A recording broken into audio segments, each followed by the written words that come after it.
那是一个闷热的让人透不过气来的夏夜，窗外的雨一直下个不停，噼里啪啦的敲打着玻璃，像是在掩盖着某种不可告人的秘密。我躺在客房的床上，翻来覆去，怎么也睡不着。空气里弥漫着一股淡淡的薰衣草香气，那是嫂子平时最爱用的洗衣液的味道。这味道像是一张无形的网，把我死死的困在里面，让我的呼吸变得越来越沉重。我这次来这座城市出差，本来打算住酒店，但表哥非要让我去家里住。不巧的是，我刚到的当天下午，表哥就被公司紧急派去外地处理一个棘手的项目，家里只剩下我和嫂子2个人。这种独处的尴尬在晚饭时就已经显露无遗。我们面对面坐着，筷子碰到碗沿的声音都显得格外刺耳。嫂子穿着一件宽松的居家棉裙，领口有些大，每当她低头夹菜时，我都要慌乱的移开视线，生怕看到什么不该看的东西。她的脸色不太好，眼角带着一丝不易察觉的疲惫和落寞。表哥常年在外忙碌，留给他的似乎只有这空荡荡的房子和无尽的等待。夜已经深了，墙上的挂钟滴答滴答的走着，每一声都像是敲在我的心坎上。我口干舌燥，嗓子眼里像是着了火，犹豫了许久，我决定去客厅倒杯水喝。我轻手轻脚的起身，像个做贼的小偷一样，生怕发出一点声响惊动了主卧里的嫂子。当我走到房门口，手刚握住门把手时，动作突然僵住了。客厅里有声音，那不是风声，也不是雨声，而是一种奇怪的压抑的充满了痛楚却又夹杂着某种宣泄的闷哼声。我的心脏猛地收缩了一下，血液瞬间涌上了头顶。这么晚了，他在干什么？理智告诉我应该立刻转身回床上去，假装什么都没听见，但那声音像是有魔力一样，勾着我的魂魄，让我无法挪动半步。鬼使神差的，我没有打开门，而是把脸凑近了那道微微敞开的门缝。客厅里没有开主灯，只有落地窗外透进来的微弱路灯光芒，斑驳的洒在地板上。借着那点昏暗的光线，我看清了客厅中央的景象。那一瞬间，我感觉浑身的血液都凝固了，大脑出现了一片可怕的空白。我下意识的抬起手，死死的捂住了自己的嘴，生怕发出一丁点惊呼。嫂子正在客厅的羊毛地毯上，她身上那件宽松的棉裙已经不见了，取而代之的是一套紧身的瑜伽服，那布料紧紧的包裹着她丰腴却不失紧致的身段，勾勒出惊心动魄的弧线。她正在尝试一个我从未见过的难度极高的姿势，她的身体向后极度弯曲，双手反向撑在地面上，整个人弯成了一张紧绷的弓。这是一个极其考验柔韧性的动作。她的头向后仰着，长发散落在地毯上，随着她的动作微微颤动。最让我感到头皮发麻的是，这个姿势让她的身体处于一种极致的拉伸状态，腹部平坦而紧绷，随着急促的呼吸剧烈起伏，汗水顺着她的脖颈滑落，在昏暗的光线下闪着晶莹的光。她似乎正在承受着巨大的痛苦，又或者是在享受这种身体被撕裂般的快感。她的喉咙里不断发出那种让我脸红心跳的闷哼，像是某种压抑已久的情绪正在寻找出口。我不敢眨眼，死死地盯着眼前这一幕。她的动作并没有停止，在维持了那个反弓的姿势几秒钟后，她忽然松开了一只手，仅靠单手和双腿支撑着身体的重量，另一只手向空中虚抓了一把，指尖颤抖，仿佛想要抓住什么虚无缥缈的东西。那种摇摇欲坠的平衡感，那种在失控边缘疯狂试探的张力，让我感到一种前所未有的窒息。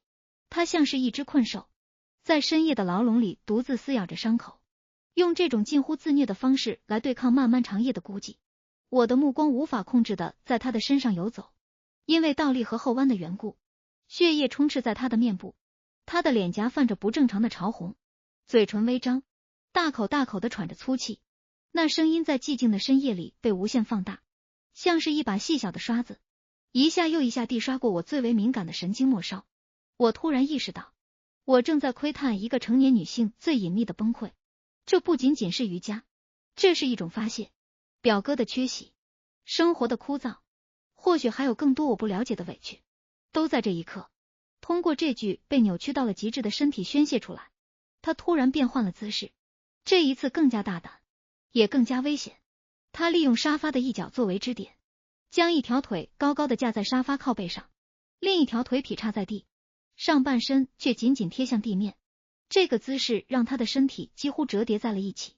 我看得到他大腿肌肉因为用力而微微颤抖，看得到他背部紧绷的线条像是一张拉满的线。他发出了一声长长的叹息，那声音里带着一丝哭腔。我感觉自己的身体里像是有电流窜过，指尖都在发麻。这种偷窥的背德感让我感到羞耻，却又带来了一种无法言说的刺激。我就站在黑暗的门后，隔着一道窄窄的缝隙，看着原本端庄温婉的嫂子，在深夜里展现出如此狂野、如此脆弱又如此诱人的一面。她的汗水滴在地板上，发出极其细微的滴答声。我想逃，腿却像灌了铅一样沉重。我的脑海里开始浮现出一些疯狂的念头。如果我现在推门出去，会发生什么？他会惊慌失措的尖叫，还是会用那双迷离的眼睛看着我，默许我的靠近？这个念头一出现，就被我狠狠的掐灭了。这太危险了，这是在悬崖边跳舞。客厅里的嫂子似乎到了极限，她的身体剧烈的颤抖着，最后无力的瘫软在地毯上，她蜷缩成一团，像一只受伤的小猫。紧接着，我听到了低低的啜泣声，那哭声压抑而绝望，混杂在窗外的雨声里，听得人心都要碎了。我靠在门框上，大口的呼吸着，试图平复狂乱的心跳。我从未觉得时间过得如此漫长，每一秒都是煎熬。我知道我必须离开了，再看下去，有些东西就要彻底失控了。我用尽全身的力气，一点一点的挪动脚步，退回到了床边。我把自己重重的摔在床上，用被子蒙住头，试图隔绝那隐隐约约传来的哭声。那一夜，我彻底失眠了，脑海里全是他那弯曲如弓的身体，全是他那泛着潮红的脸庞，全是他那夹杂着痛苦与渴望的喘息。第二天清晨，雨停了。当我走出房间时，嫂子已经做好了早餐。她穿着整齐的职业装，头发盘得一丝不苟，脸上画着精致的淡妆，看不出一丝昨晚的狼狈与疯狂。她微笑着跟我打招呼，问我昨晚睡得好不好。我看着她平静的眼眸，有一瞬间的恍惚，昨晚的一切，难道只是我的一场春梦吗？可是，当我视线不经意扫过客厅的地毯时，我看到了一枚遗落在沙发角落的黑色发卡，那是她昨晚散落头发时掉下的。那一刻，我的心跳漏了一拍，我低下头，不敢再看她的眼睛，含糊的应了一声睡得很好。但我知道，有些东西已经变了。在这个看似平静的早晨，在我们彬彬有礼的对话之下，涌动着一股暗流，那是我和他之间一个无法言说也不能触碰的秘密。我匆匆吃完早餐，找了个借口逃离了那个家，走在熙熙攘攘的街道上，阳光刺得我眼睛生疼。我回想起昨晚那个画面，那个在深夜里独自挑战高难度姿势的女人，那个在痛苦中寻找慰藉的灵魂。成年人的世界里，每个人都有自己的深渊，而我只是不小心在路过的时候往他的深渊里看了一眼，哪怕只是这一眼，也足以让我用余生去回味那种心惊肉跳的感觉。我知道，我永远也忘不掉那个雨夜，忘不掉那扇半掩的门，更忘不掉那个在失控边缘挣扎的背影。那是一种带着罪恶感的致命的诱惑。回到公司后，我试图让自己忙碌起来，用繁重的工作来麻痹神经。可是每当夜深人静，每当周围安静下来，那细碎的喘息声就会在我的耳边回响。几天后，表哥回来了，他特意打电话给我，约我周末去家里吃饭，说是要好好感谢我帮他照看房子。握着电话的手微微出汗，我本能的想要拒绝。我害怕再次走进那个房子，害怕面对嫂子那双看似平静实则深不见底的眼睛。我怕我会控制不住自己的视线，去寻找那个夜晚留下的痕迹。但我最后还是答应了，因为在内心深处的某个角落，有一种隐秘的渴望在作祟。我竟然有些期待，期待再次见到他，期待去验证那晚的真实与虚幻。周末的晚餐很丰盛，表哥兴致勃勃地讲着出差的趣闻，嫂子在一旁温柔的附和，时不时给他夹菜。他们看起来是那么恩爱，那么般配，是一对完美的模范夫妻。我坐在对面，机械地咀嚼着食物，味同嚼蜡。我的目光时不时地飘向嫂子，她今天穿了一件高领的针织衫，包裹得很严实，但我却总是忍不住去想，在那层衣物之下，是怎样一具柔韧而充满爆发力的躯体。饭后，表哥去阳台接电话，客厅里只剩下我和嫂子，气氛瞬间变得凝固。电视里播放着无聊的综艺节目，喧闹的声音反而衬托出我们之间的死寂。嫂子切了一盘水果放在我面前，轻声说：“吃点水果吧。”我伸手去拿牙签，指尖不小心触碰到了她的手指，她的手很凉，像冰一样。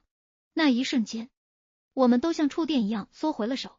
我抬起头，正好撞进她的目光里，她的眼神里没有了平日的从容，取而代之的是一种慌乱，还有一丝意味深长的探究。她看着我，嘴唇动了动，似乎想说什么，但最终什么也没说。我的心狂跳起来。她知道吗？她知道那晚我就在门后吗？或许她知道，或许那就是她故意展示给我看的，又或许那只是她一个人的狂欢，而我只是一个意外的闯入者。这个念头让我感到一阵战栗。就在这时，表哥打完电话回来了，打破了这让人窒息的僵局。时间不早了，我该走了。我站起身，有些慌乱的告辞。嫂子送我到门口，在玄关处，她递给我一把雨伞，说是外面好像又要下雨了。我接过伞，闻到了那股熟悉的薰衣草香气。路上小心，她轻声说道，声音温柔的像水。我点了点头，逃也似的冲进了电梯。电梯门关上的那一刻，我看到她依然站在门口，昏黄的灯光将她的影子拉得很长很长，那影子投射在墙上，扭曲着，变形着，竟像极了那晚那个高难度的姿势。我靠在冰冷的电梯壁上，长长的出了一口气。我知道这件事情还没有结束，那个雨夜的秘密像一颗种子，埋在了我们两个人的心里，它会在每一个潮湿闷热的夜晚生根发芽，长出带着毒刺的藤蔓，紧紧的缠绕着我们，让我们在理智与欲望的边缘反复煎熬，永不得安宁。而我竟然在期待下一次的雨夜。